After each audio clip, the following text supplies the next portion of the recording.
ನನ್ನ ಹೆಸರೊಂದು ಕೆ.ಎಸ್. ರಾಜೇಗೌಡ, ಸುಬ್ಬೇಗೌಡ ತಂದೆ ಹೆಸರು, ಮಂಡಲೇಕನಹಳ್ಳಿ, ಕಿಕ್ಕೇರಿ ಹೋಬಳಿ, ಕೆ.ಆರ್. ಪೇಟೆ ತಾಲೂಕು, ಮಂಡ್ಯ ಜಿಲ್ಲೆ. ನಾನು ಒಂದು 4 ಎಕರೆ ಜಮೀನಿದೆ. ನಂದು ಒಂದು ಕೃಷಿಗೆ ಒಂದು ಮಳೆ ಆಶ್ರಯ ಮತ್ತು ಬೋರ್ವೆಲ್ ಮುಖಾಂತರ ನಾನು ಕೃಷಿ ಮಾಡ್ತಾಯಿದ್ದೀನಿ.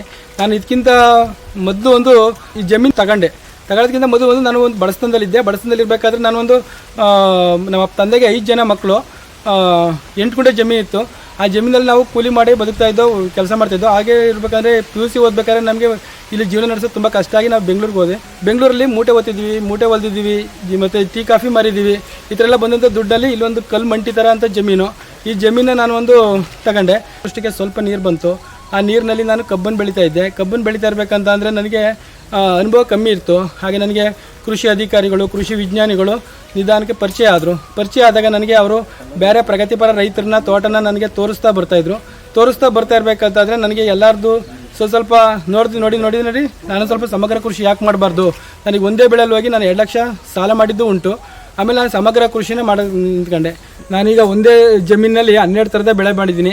ಅದರಲ್ಲಿ ನಾನು ಯಾವ ಥರ ಆಯ್ಕೆ ಮಾಡ್ಕೊಂಡಿದ್ದೀನಿ ಅಂತಂದರೆ 3 ತಿಂಗಳಿಗೆ ಯಾವ್ದು ಬರಬೇಕು, 6 ತಿಂಗಳಿಗೆ ಯಾವ್ದು ಬರಬೇಕು, ವರ್ಷಕ್ಕೆ ಯಾವ್ದು ಬರಬೇಕು, ಬಹುವರ್ಷ ಯಾವ್ದು ಬರಬೇಕು ಅಂತ ಮಾಡ್ಕೊಂಡಿದ್ದೀನಿ. ಹಾಗೆ ನಾನು ಜೋಳನ 3 ತಿಂಗಳಿಗೆ ಮಾಡ್ಕೊಂಡಿದ್ದೀನಿ, ಮತ್ತು ತೊಗರಿನ 8 ತಿಂಗಳಿಗೆ ಮಾಡ್ಕೊಂಡಿದ್ದೀನಿ. 9 ರಿಂದ 10 ತಿಂಗಳಿಗೆ ಪಪ್ಪಾಯಿ ಗಿಡನ ಮಾಡ್ಕೊಂಡಿದ್ದೀನಿ. ಹಾಗೆ 1 ವರ್ಷಕ್ಕೆ ಬಾಳೆ ಗಿಡನ ಮಾಡ್ಕೊಂಡಿದ್ದೀನಿ. ಆಮೇಲೆ ಅದಾದಮೇಲೆ ಜಾಯಿಕಾಯಿ, ಮತ್ತು ತೆಂಗು, ಮತ್ತು ಹಳಸು, ಸಿದ್ದು ಹಳಸು, ಬಟರ್ ಫ್ರೂಟು, ಅಡಿಕೆ, ಇವೆಲ್ಲ 3 ರಿಂದ 4 ವರ್ಷಕ್ಕೆ ಆದಾಯ ಬರುತ್ತದೆ. ಅಲ್ಲಿಗೆ ನಮಗೆ ನಿರಂತರ ಆದಾಯಕ್ಕೋಸ್ಕರ ಆ ಥರ ಪಂಚತರಂಗಿಣಿ ಯೋಜನೆಯಲ್ಲಿ ಯಾವ ಗಿಡ ನೆರಳಲ್ಲಿ ಬೆಳೆಯುತ್ತೆ, ಯಾವ ಗಿಡಕ್ಕೆ ಸ್ವಲ್ಪ ಬಿಸಿಲು ಬೇಕು, ಇನ್ನು ಗಿಡಗಳಿಗೆ ಜಾಸ್ತಿ ಬಿಸಿಲು ಬೇಕು, ಈ ಥರದ ನಾನೇ ಆಯ್ಕೆ ಮಾಡ್ಕೊಂಡು ವೆನಿಲಾ ಈ ಥರದವಕ್ಕೆಲ್ಲನೂ ಅಲ್ಲೇ ನೆರಳಲ್ಲಿ ಮಾಡ್ಕೊಂಡಿದ್ದೆ. ಕೋಳಿ ಹಸುಗಳನ್ನ ದಿನದ ಆದಾಯಕ್ಕೆ ನೋಡ್ಕೊಂಡೆ, ಮತ್ತು ತರಕಾರಿನ ವಾರದ ಆದಾಯದಲ್ಲಿ ನೋಡ್ಕೊಂಡು ಬಂದೆ. ಮತ್ತು ತಿಂಗಳ ನಾನು ನುಗ್ಗೆ ಆಗಿರ್ಬೋದು, ಮತ್ತು ಈರುಳ್ಳಿ ಆಗಿರ್ಬೋದು, ಬಟರ್ ಫ್ರೂಟ್ ಆಗಿರ್ಬೋದು, ಮತ್ತು ಹಳಸಾಗಿರ್ಬೋದು, ಈ ಥರದವೆಲ್ಲನೂ ಮಾಡ್ತಾ ಬಂದೆ. ಅದು ತಿಂಗಳ ಆದಾಯ ನೋಡ್ಕೊಂಡೆ. ಮತ್ತು ಮುಂಗಾರು ಟೈಮಲ್ಲಿ ಅಳಸಂದಿ, ಎಳ್ಳು, ತಡ್ನಿ ಮತ್ತು ಉದ್ದು ಈ ಥರದ್ದೆಲ್ಲ ಬೆಳ್ಕೊಂಡು ಮುಂಗಾರು ಟೈಮಲ್ಲಿ ಮಾಡ್ತೀನಿ. ಮತ್ತು 2ನೇ ಟೈಮಲ್ಲಿ ರಾಗಿ ಇದೆಲ್ಲ ಆಹಾರ ಬೆಳೆಗಳು ಕೂಡ ಮಾಡ್ಕೊಂಬರ್ತಾಯಿದ್ದೀನಿ.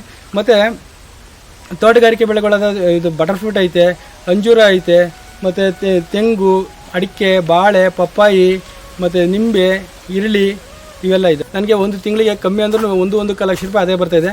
ಅದರಲ್ಲಿ ನನಗೆ ಒಂದು ವರ್ಷಕ್ಕೆ 15 ಲಕ್ಷ ರೂಪಾಯಿ ಆದಾಯ ಬರ್ತದೆ. ಅದರಲ್ಲಿ ನಾನು 5 ಲಕ್ಷ ರೂಪಾಯಿ ಖರ್ಚಾಗುತ್ತೆ. ಇನ್ನೊಂದು 10 ಲಕ್ಷ ಅಂತೂ ನನಗೆ ಆದಾಯ ಬರ್ತದೆ. ಕೋಳಿ ಇದೆ, 80 ಕೋಳಿಲಿ ನನಗೆ ಮೊಟ್ಟೆ 30-40 ಮೊಟ್ಟೆ ಡೈಲಿ ಸಿಗುತ್ತೆ.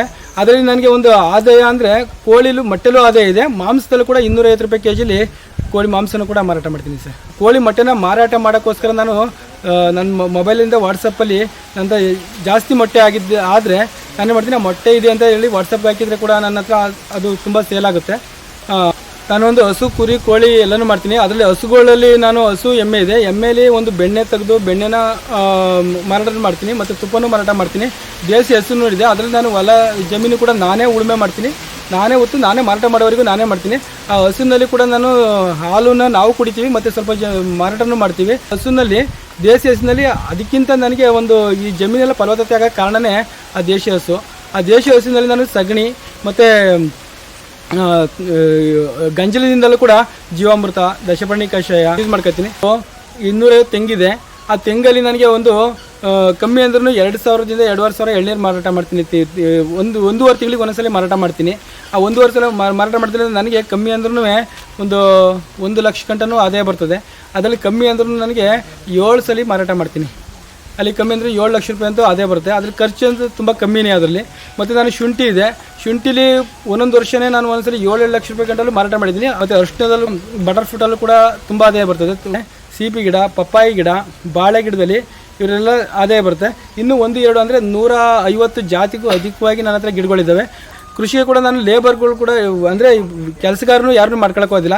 ನಮ್ಮ ಹೆಂಡತಿ ಮತ್ತು ನನ್ನ ಮಕ್ಕಳು ಕೂಡ ಸಪೋರ್ಟಿಂಗ್ ಮಾಡ್ತಾರೆ. ನಾವೇ ನಮ್ಮ ಕುಟುಂಬದವರೇ ಮಾಡ್ಕೊತೀವಿ. ಹೆಚ್ಚಾಗಿ ಕೆಲಸಕ್ಕೆ ಬೇಕಾದಾಗ ನಾವು ಮುಯ್ಯಾಳು ಪದ್ಧತಿ ಕೂಡ ಮಾಡ್ಕೊಂಡು ವ್ಯವಸಾಯನ ಮಾಡ್ಕೊಂಬರ್ತಾಯಿದ್ದೀವಿ. ಇದರಿಂದ ನಮಗೆ ಆದಾಯನೂ ಕೂಡ ಜಾಸ್ತಿ ಸಿಗುತ್ತೆ. ಬಂದಿದ್ದೆಲ್ಲ ನಮ್ಗೆ ಆದಾಯನೇ ಉಳಿಯುತ್ತೆ. ನಾನು ಒಂದು ವೈಜ್ಞಾನಿಕವಾಗಿ ಕಬ್ಬನ್ನು ಕೂಡ ಬೆಳೀತಾ ಇದ್ದೀನಿ. ಆ ಕಬ್ಬನ್ನು ಹೆಂಗೆ ಬೆಳೀತಾ ಇದ್ದೀನಿ ಅಂತಂದರೆ ಜೋಡಿ ಸಾಲು, ಅಂದರೆ 7 ಅಡಿ ಸಾಲು ಮಾಡ್ಕೊಂಡು ಮತ್ತೆ ಒಂದು ಜೋಡಿ ಸಾಲು ಮಾಡ್ಕೊಂಡಿದ್ದೀನಿ. ಜೋಡಿ ಸಾಲಲ್ಲಿ ನಾನು ಕಬ್ಬನ್ನು ಇದಾಗಿ ಬೀಜ ಬಿತ್ತನೆ ಗಿಡಗಳನ್ನ ತಂದು ನಾಟಿ ಮಾಡ್ಕೊಂಡೆ. ಒಂದೂವರೆ ಅಡಿಗೆ ನಾಟಿ ಮಾಡ್ಕೊಂಡಿದ್ದೀನಿ. ನಾಟಿ ಮಾಡ್ಕೊಂಡು ಮತ್ತೆ ಅದಕ್ಕೆ ನಾನು ಜೀವಾಮೃತ, ದಶಪರ್ಣಿ ಕಷಾಯ ಮತ್ತು ಈ ಥರದಲ್ಲಿ ಸಾವಯವ ಕೃಷಿನ ಇದು ಮಾಡ್ಕೊಂಡು ಬೆಳೀತಾ ಇದ್ದೀನಿ. ಬೆಳೀತಾ ಇರಬೇಕಾದ್ರೆ ಅದ್ರ ಪಕ್ಕದಲ್ಲಿ ಅಂತರ ಬೆಳೆಯಾಗಿ ಬಿನಿಸ್ ಹಾಕೊಂಡಿದ್ದೆ ಸ್ಟಾರ್ಟಿಂಗಲ್ಲಿ. ಆ ಬಿನಿಸ್ನ ನಾನು ಆದಾಯಕ್ಕೂ ಆಯಿತು. ಬಿನಿಸ್ ತಗೊಂಡ್ಮೇಲೆ ಮತ್ತೆ ಅದು ರೋಟ್ರೋವೇಟಲ್ಲಿ ಇದು ಮಾಡಿ ಮತ್ತು ಭೂಮಿಗೆ ಸೊಪ್ಪೆಲ್ಲ ಹಸಿಯೆಲ್ಲ ಗೊಬ್ಬರವಾಗಿ ಸೇರಿಸ್ಕೊಂಡೆ.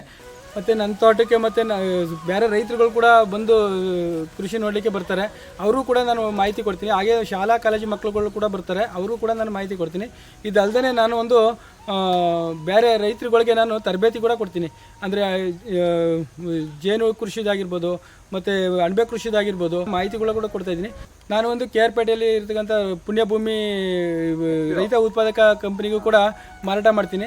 ಮತ್ತು ನಾನು ಕೂಡ ತೋಟಗಾರಿಕೆ ಇಲಾಖೆ, ಕೃಷಿ ಇಲಾಖೆ ಮತ್ತು ಮೀನುಗಾರಿಕೆ, ಹೈನುಗಾರಿಕೆ ಇಲ್ಲೆಲ್ಲ ಬರುವಂಥ ಸವಲತ್ತುಗಳನ್ನ ತಗೊಂಡಿದ್ದೀನಿ. ಬಾಳೆಗೆ ಕೂಡ ನಾನೀಗ 80,000 ರೂಪಾಯಿ ದುಡ್ಡು ಕೂಡ ಕೊಟ್ಟಿದ್ದಾರೆ.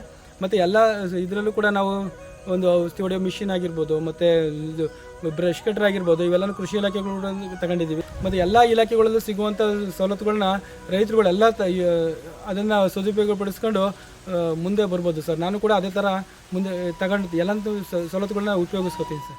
ಹೆಚ್ಚಿನ ಕೃಷಿ ತಾಂತ್ರಿಕ ಮಾಹಿತಿ ಮತ್ತು ಸಲಹೆಗಳಿಗಾಗಿ ಕೃಷಿ ವಿಶ್ವ ಯೂಟ್ಯೂಬ್ ಚಾನಲನ್ನು ಈಗಲೇ ಸಬ್ಸ್ಕ್ರೈಬ್ ಮಾಡಿ. ಹೊಸ ವಿಡಿಯೋಗಳ ಮಾಹಿತಿಗಾಗಿ ಬೆಲ್ ಐಕಾನ್ ಅನ್ನು ಒತ್ತುವುದನ್ನು ಮರಿಬೇಡಿ. ಧನ್ಯವಾದಗಳು.